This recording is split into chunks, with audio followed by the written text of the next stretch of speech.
पापा, आपकी वजह से भावना परेशान हो जाती है। दिन भर आपका चाय बनाते बनाते वो थक जाती है और बर्तन भी ढेर हो जाते हैं। आज से जब सबके लिए चाय बनेगा तब आप भी पी लीजिएगा। भावना को अलग से चाय बनाने का ऑर्डर मत दिया कीजिए, दीपक ने अपने पापा से कहा और अपने कमरे में चला गया। रामेश्वर जी अपने बेटे के मुंह से अपमान भरे कड़वे शब्द सुनकर चुपचाप रह गए। सिर्फ एक चाय के लिए इतना सुनना पड़ता है। रामेश्वर जी दुकान में जब काम करते थे तो चाय की लत लग गई थी। तब शांति जी घर पर भी जब चाहो चाय बना देती थी।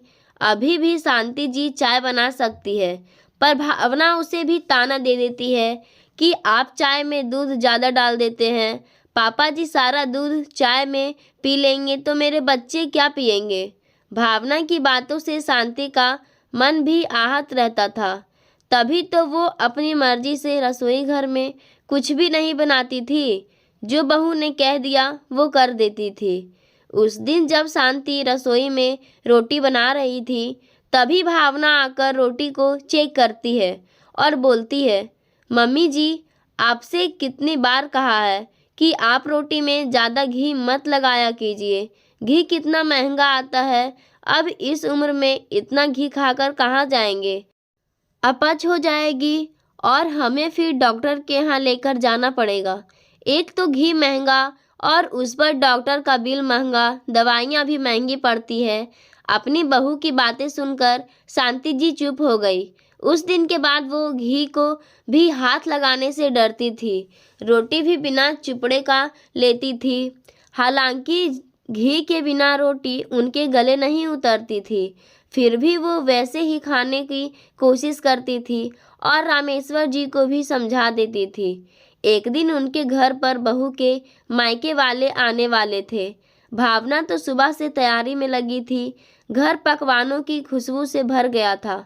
कचौरी, हलवे और पूड़ियों की महक घर में फैली थी। तभी दीपक आकर कहता है, पापा, आप और माँ आज कमरे से बाहर नहीं आइएगा या फिर किसी मंदिर या पार्क में चले जाइए। भावना के चचेरे भाई और भाभी आ रहे हैं। बड़े पैसे वाले हैं। यहाँ रुकेंगे और खाना नाश्ता भी यहीं पर होगा। रात तक निकल जाएंगे। आप लोग घर में रहेंगे तो भावना अपने मायके वालों की खातिरदारी करेगी या आप दोनों को संभाल लेगी। दीपक, ऐसी गर्मी और धूप में हम बाहर कहाँ जाएंगे। फिर मुझसे और तेरे पापा से दिन भर बैठा भी नहीं जाता है। हम यहीं कमरे में रह लेंगे, कमरे से बाहर नहीं निकलेंगे, शांति जी ने आश्वासन दिया। दीपक ने कुछ सोचा, फिर कहा, ठीक है, पर कमरे से बाहर नहीं आना। और ये कहकर उसने बाहर से ताला लगा दिया। दिन भर हो गया, खाने का भी समय हो गया, पर ससुराल वालों की खातिरदारी में दीपक भी भूल गया कि उसके माँ और पापा ने खाना नहीं खाया।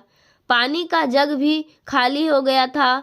शांति जी ने पानी के लिए दरवाज़ा खटखटाया, पर कोई प्रतिक्रिया नहीं मिली।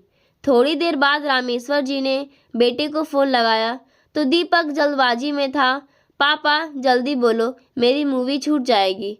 बेटा, पानी नहीं है और भूख भी लग रही है, दरवाज़ा खोल दो। ओह, हम अभी तो आए हैं, आप थोड़ा सब्र नहीं रख सकते हैं? थोड़ी देर भूखे प्यासे नहीं रह सकते हैं? हम लोग आते हैं। और दीपक ने फ़ोन रख दिया। दोनों दंपत्ति मन मार कर रह गए और रात को भूखे ही सो गए। हालांकि ऐसे में नींद आना मुश्किल था। रात को मेहमान जा चुके थे। सुबह दरवाजे पर आहट हुई और दरवाज़ा खुला तो शांति जी को राहत की सांस आई। भावना, तेरे पिताजी रात भर के भूखे हैं, उन्हें खाना दे दो। रात का जो बच गया होगा वही दे दो। नहीं, खाने में तो कुछ नहीं बचा है। मैंने भाई भाभी को सारे खाने पैक करके दे दिया है। आपको जल्दी उठकर बोलना चाहिए था। अब सुबह सुबह मुझे भी 10 काम रहते हैं। अभी खाना बना रही हूँ, पहले ये ऑफिस चले जाएं, फिर खा लेना। इतने देर में आप ये बर्तन निपटा लीजिए। रात को देर से आए थे, बर्तन से सिंक भरा है। ऐसे में मुझसे तो खाना भी नहीं बनाया जा रहा है। भावना चिढ़ते हुए बोली। शांति जी मन मारकर बर्तन मांजने लगी। गर्म तवे पर बनते आलू के पराठों ने भूख को और भी बढ़ा दिया था। भावना 4 पराठे बनाकर ले गई और दीपक के साथ नाश्ता करने लगी और कुछ देर बाद बोलती है, आप और पापा जी के लिए नाश्ते में रोटी सेक लीजिए, आलू का मसाला खत्म हो गया है। शांति जी बर्तन छोड़कर मुड़ी ही थी कि भावना फिर बोली, पहले बर्तन तो सारे मांज लीजिए। शांति जी को बर्तन मांजने में बहुत देर लग गई। शांति जी ने फटाफट आटा लगाया और 4 रोटी और अचार लेकर कमरे में पहुंच गई।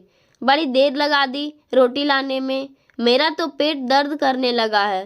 रामेश्वर जी ये कहकर रोटी खाने लगे। हालांकि बिना घी की रोटी खाने में मुश्किल हो रही थी, फिर भी वो खा रहे थे। शांति जी की आंखें नम हो गई। जिस बेटे को सदा घी खिलाया उसी ने 2 समय के खाने के लिए तरसा दिया था। शादी के 10 बरस बाद शांति जी को एक बेटा हुआ था। दीपक के आने से उनके जीवन का अकेलापन खत्म हो गया था। दीपक घर का इकलौता और लाडला था।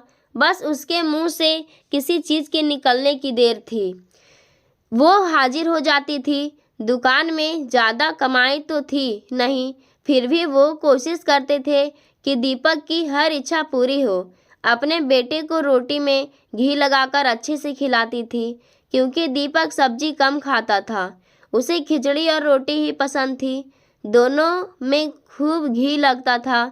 दोनों अपने बेटे को अच्छा खिलाते थे, चाहे खुद कम खा लेते थे। दीपक पढ़ाई में भी अच्छा था।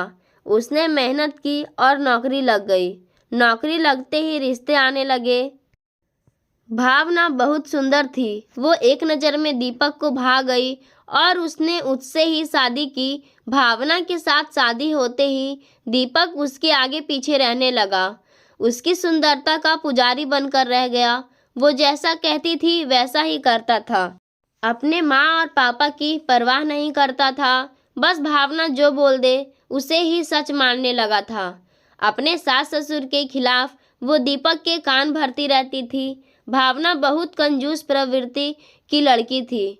वो खुद पर और दीपक पर कितना भी खर्च कर लेती थी, पर जहाँ सास ससुर पर खर्च करने की बारी आती वो महंगाई का रोना लेकर बैठ जाती थी।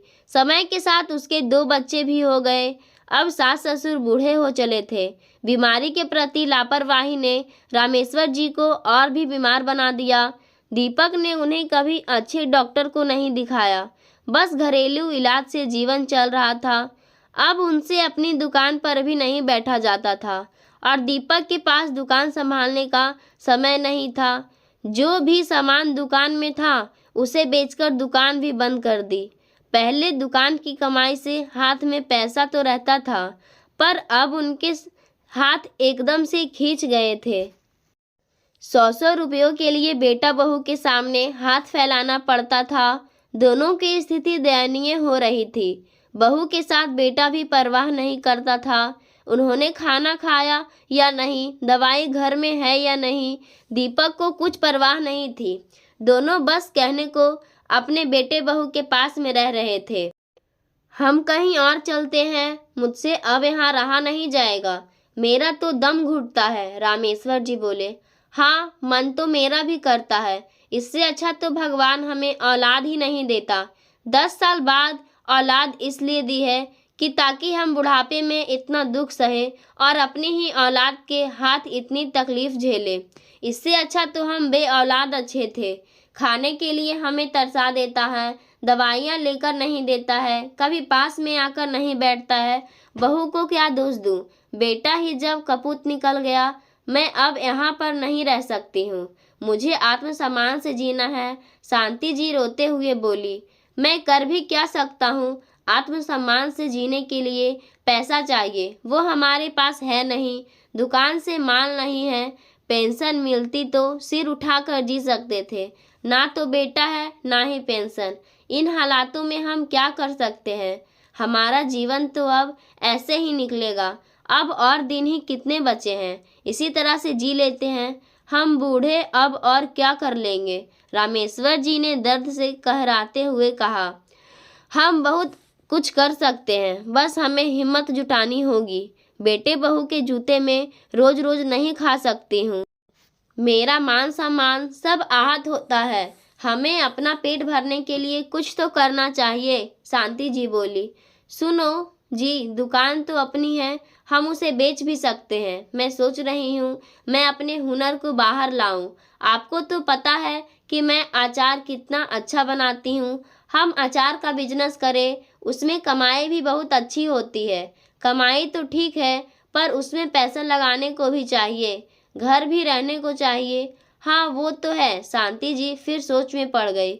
फिर तभी खुशी से बोली कि मेरे पास कुछ गहने हैं, ये चूड़ियाँ, अंगूठियाँ और कानों के झुमके भी, जो अभी तक बहू की नज़रों से बचे हुए हैं।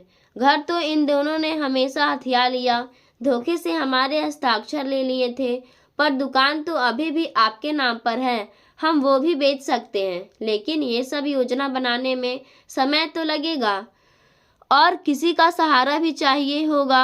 मैं अकेला कितनी भागा दौड़ी करूँगा। रामेश्वर जी बोले, हाँ हम कुछ दिनों के लिए मेरी बड़ी बहन के घर चलते हैं, उनके बच्चे हमारी मदद कर देंगे। शांति जी विश्वास से बोली, भावना और दीपक, तुम्हारी बड़ी मौसी बुला रही है, हम कुछ दिनों के लिए वहाँ जाना चाहते हैं। हमेशा के लिए जाओ, कुछ दिनों के लिए ही क्यों? भावना तुनकते हुए बोली। दोनों ने सामान पैक किया, रिक्शा किया और बस से बड़ी बहन के यहाँ चल गए। शांति जी ने बड़ी बहन को सब बताया। उनके बच्चे उनकी सहायता करने को तैयार हो गए। रामेश्वर जी को साथ लेकर वो चुपके से दुकान बेच आए।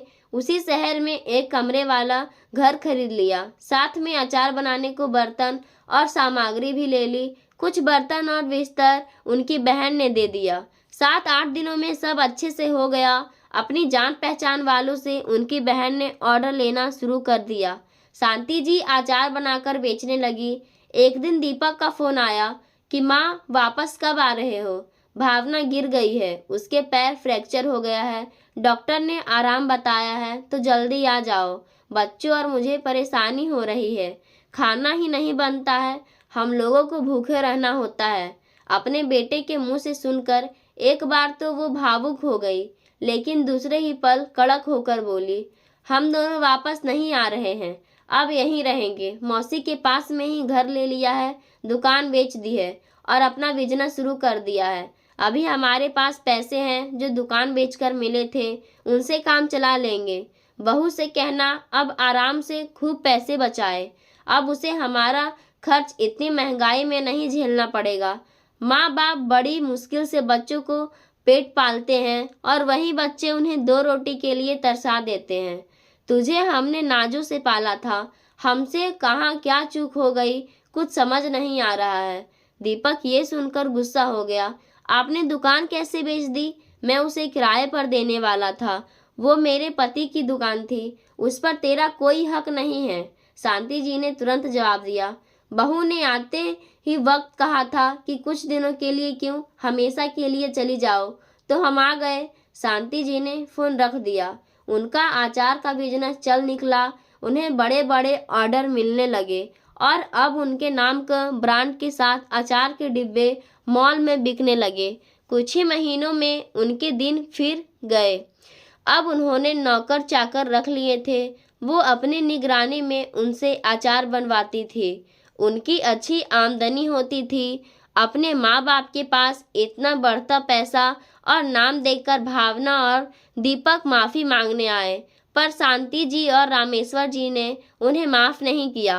पाठकों, इंसान हर दुख झेल जाता है अगर उसका परिवार साथ हो, मगर जब अपने ही बच्चे दुख देने लगे तो बूढ़े माँ बाप की हिम्मत टूट जाती है। जिनको पेंशन मिलती है वो तो सम्मान फिर से भी लेते हैं, पर जिनको पेंशन नहीं मिलती है उनको अपने ही बेटे बहू के हाथों रोज अपमानित होना पड़ता है, हर चीज के लिए तरसना होता है। समाज में अब वृद्धों की स्थिति बद से बदतर होती जा रही है।